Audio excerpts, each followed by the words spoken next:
Chapter 6 Pig and Pepper. For a minute or two she stood looking at the house and wondering what to do next when suddenly a footman in livery came running out of the wood. She considered him to be a footman because he was in livery. Otherwise, judging by his face only, she would have called him a fish, and rapped loudly at the door with his knuckles. It was opened by another footman in the livery with a round face and round eyes like a frog. And both footmen, Alice noticed, had powdered hair that curled all over their heads. She felt very curious to know what it was all about, and crept a little way out of the wood to listen. The fish footman began by producing from under his arm a great letter, nearly as large as himself, and this he handed over to the others, saying in a solemn tone, "For the Duchess, an invitation from the Queen to play croquet." The frog footman repeated in the same solemn tone, only changing the order of the words a little. "From the Queen, an invitation for the Duchess to play croquet." Then they both bowed low and their curls got entangled together. Alice laughed so much at this that she had to run back into the wood for fear of their hearing her, and when she next peeped out, the fish footman was gone, and the other was sitting on the ground near the door, staring stupidly up into the sky. Alice went timidly up to the door and knocked. "There's no sort of use in knocking," said the footman, "and that for two reasons. First, because I'm on the same side of the door as you are. Secondly, because they are making such a noise inside no one could possibly hear you." And certainly there was a most extraordinary noise going on within, a constant howling and sneezing, and every now and then a great crash, as if a dish or kettle had been broken to pieces. "Please, then," said Alice, "how am I to get in?" "There might be some sense in your knocking," the footman went on without attending to her, "if we had the door between us. For instance, if you were inside you might knock, and I could let you out, you know." He was looking up into the sky all the time he was speaking, and this Alice thought decidedly uncivil. "But perhaps he can't help it," she said to herself. "His eyes are so very nearly at the top of his head, but at any rate he might answer questions. How am I to get in?" she repeated aloud. "I shall sit here," the footman remarked, "till tomorrow."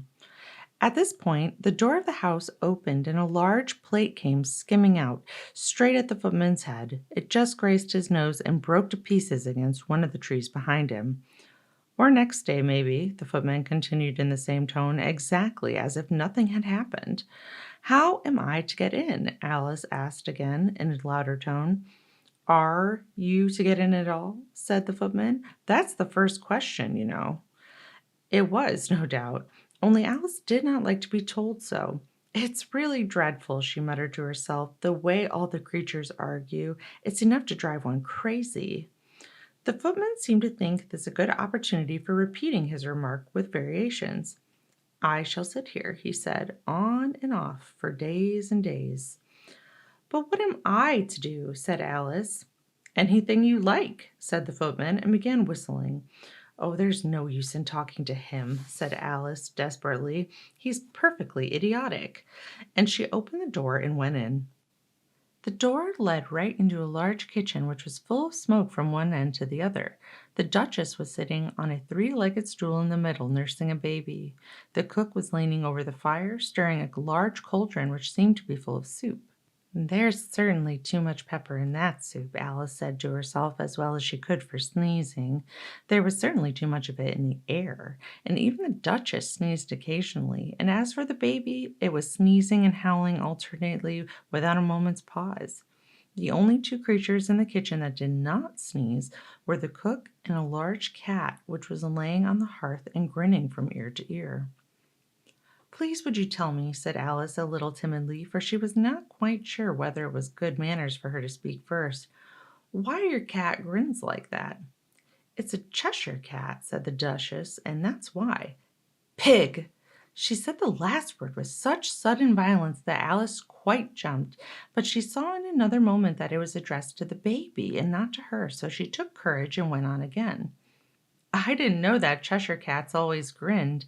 In fact, I didn't know that cats could grin." "They all can," said the Duchess, "and most of them do." "I don't know of any that do," Alice said very politely, feeling quite pleased to have gotten into a conversation. "You don't know much," said the Duchess, and that's a fact. Alice did not at all like the tone of this remark and thought it would be as well to introduce some other subject of conversation. While she was trying to fix on one, the cook took the cauldron of soup off the fire and at once set to work throwing everything within her reach at the Duchess and the baby. The fire irons came first, then followed a shower of saucepans, plates, and dishes. The Duchess took no notice of them, even when they hit her, and the baby was howling so much already that it was quite impossible to say whether the blows hurt or not. "Oh, please mind what you're doing," cried Alice, jumping up and down in an agony of terror. "Oh, there goes his precious nose!" as an unusually large saucepan flew close by it and very nearly carried it off. "If everybody minded their own business," the Duchess said in a hoarse growl, "the world would go around a deal faster than it does." "Which would not be an advantage," said Alice, who felt very glad to get an opportunity of showing off her knowledge a little. "Just think what work it would make with the day and night. You see, the earth takes 24 hours to turn round on its axis." "Talking of axes," said the Duchess, "chop off her head." Alice glanced rather anxiously at the cook to see if she meant to take the hint, but the cook was busily stirring the soup and seemed not to be listening, so she went on again. 24 hours, I think, or is it 12? Oh, don't bother me," said the Duchess. "I never could abide figures." And with that she began nursing her child again, singing a sort of lullaby to it as she did, and giving it a violent shake at the end of every line. "Speak roughly to your little boy and beat him when he sneezes. He only does it to annoy because he knows it teases." Chorus, in which the cook and the baby joined. Wow, wow, wow. While the Duchess sang the second verse of the song, she kept tossing the baby violently up and down, and the poor little thing howled so that Alice could hardly hear the words. "I speak severely to my boy. I beat him when he sneezes, for he can thoroughly enjoy the pepper when he pleases." Chorus. Wow, wow, wow. "Here, you may nurse it a bit if you like," the Duchess said to Alice, flinging the baby at her as she spoke. "I must go and get ready to play croquet with the Queen," and she hurried out of the room. The cook threw a frying pan after her as she went, but it just missed her. Alice caught the baby with some difficulty, as it was a queer-shaped little creature and held out its arms and legs in all directions, just like a starfish, thought Alice. The poor little thing was snorting like a steam engine when she caught it, and kept doubling itself up and straightening itself out again, so that altogether, for the first minute or two, it was as much as she could do to hold it. As soon as she had made out the proper way of nursing it, which was to twist it up into a sort of knot, and then keep tight hold of its right ear and left foot so as to prevent its undoing itself, she carried it out into the open air. "If I don't take this child away with me," thought Alice, "they're sure to kill it in a day or two. Wouldn't it be murder to leave it behind?" She said the last words out loud, and the little thing grunted in reply. It had left off sneezing by this time. "Don't grunt," said Alice. "That's not at all a proper way of expressing yourself." The baby grunted again, and Alice looked very anxiously into its face to see what was the matter with it. There could be no doubt that it had a very upturned nose, much more like a snout than a real nose. Also, its eyes were extremely small for a baby. Altogether, Alice did not like the look of the thing at all. But perhaps it was only sobbing, she thought, and looked into its eyes again to see if there were any tears. No, there were no tears. "If you're going to turn into a pig, my dear," said Alice seriously, "I'll have nothing more to do with you, mind now." The poor little thing sobbed again, or grunted, it was impossible to say which, and they went on for some while in silence. Alice was just beginning to think to herself, "Now what am I to do with this creature when I get it home?" when it grunted again so violently that she looked down into its face in some alarm. This time there could be no mistake about it. It was neither more or less than a pig, and she felt it would be quite absurd for her to carry it any further. So she set the little creature down and felt quite relieved to see it trot away quietly into the wood.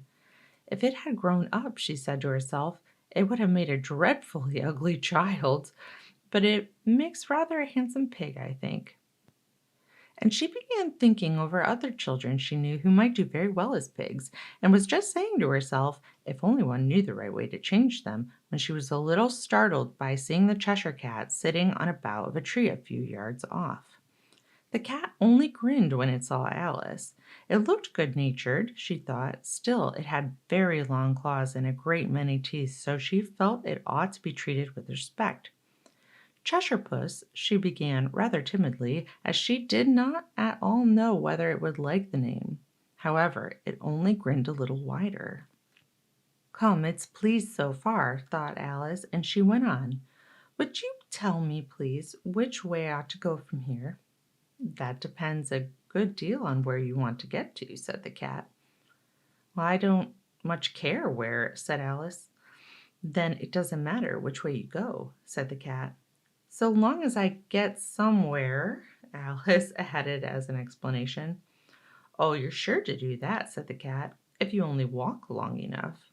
Alice felt that this could not be denied, so she tried another question. What sort of people live about here? In that direction, the cat said, waving its right paw round, lives a hatter. And in that direction, waving the other paw, lives a March hare. Visit either you like. They're both mad. But I don't want to go among mad people, Alice remarked.